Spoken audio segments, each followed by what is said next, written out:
So, have you ever really thought about the personal lives of the apostles? Well, today we're diving deep into one single and honestly pretty controversial question from the Apostle Paul.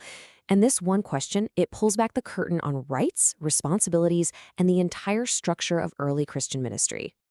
All right, so here's our game plan. First up, we're going to look at Paul's surprising question itself. Then we'll get into the powerful examples he uses to back his argument up. We're also going to explore the absolutely vital and often overlooked role of women in the ministry. We'll even try to decode that mysterious title, the Lord's brother. And finally, we'll see how this all ties into a timeless warning for leaders. Okay, let's set the scene. I want you to picture the city of Corinth. It's bustling, it's cosmopolitan, it's complicated. Paul is writing to a church that he himself started, but now some people are questioning his authority. It's right in the middle of defending his apostleship that he drops this bombshell of a question. Paul does not mess around. He comes out swinging, just laying out his credentials one by one. He hits them with these rapid-fire questions. Am I not free? Am I not an apostle? Haven't I seen Jesus our Lord? He's basically telling the Corinthians, look around. You are the living proof of my work. He is building an ironclad case for his authority. And then, right after establishing all that, he throws a complete curveball. He asks this question: don't we have the right to take a believing wife along with us? Now, this is just fascinating because it seems to completely contradict his own praise for celibacy in other parts of his letters. So, what is really going on here? What is he trying to prove with this question? And the key to unlocking this whole thing is in the second half of that verse. See, Paul isn't asking for some brand new privilege. No, he's pointing to a right that was already the norm, the standard practice for the church's most respected leaders. He's not inventing something new. He's arguing from precedent. And to make his point absolutely impossible to ignore, he names names. He calls out three specific groups: the other apostles, the Lord's brothers, and Cephas, who we all know as Peter. By name-dropping these heavy hitters, he's basically saying, hey, having a wife on missionary journeys, this isn't weird. This is what our leaders do. Now, let's do a quick clarification on that name, Cephas. This is just the Aramaic name for Simon Peter, the guy Jesus famously called the rock on which he would build his church. So when Paul mentions Cephas, he's basically calling his star witness to the stand, the most influential apostle of them all. And look, he's not just making this up. We have concrete proof right there in the Gospels. We read about Jesus going to Peter's house and healing his mother-in-law. And, well, you can't have a mother-in-law if you don't have a wife. It's that simple. So the fact that Peter was married was a well-known public fact. Okay, so if this was already an established practice, you gotta wonder, right? Why did Paul, a man who personally chose and even praised celibacy, feel the need to argue for this right so hard? Well, it turns out this was about a lot more than just the right to be married. It was about the practical, absolutely essential needs of the ministry itself.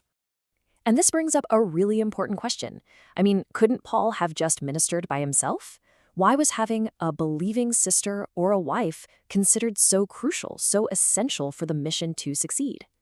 The answer really boils down to the culture of the time and the need for spiritual mentorship. In that society, it was absolutely critical to have mature Christian women who could actually go into people's homes and teach younger women about faith, about family, about living a godly life, a role that a man like Paul just couldn't fill. And make no mistake, this was not a passive role. These women were active, essential participants in the ministry. They were teachers, they were role models, they were critical supporters. Just think about Phoebe, who Paul himself called a benefactor of many, and that included Paul himself. All right, let's circle back to that second group Paul mentioned, the Lord's brothers. Now that is a powerful attention-grabbing title, isn't it? By including them in his list, Paul adds this whole other layer of authority to his argument. But who exactly were these guys? So you've basically got two main theories here. One is that these were Jesus's literal biological half-brothers, guys like James and Jude.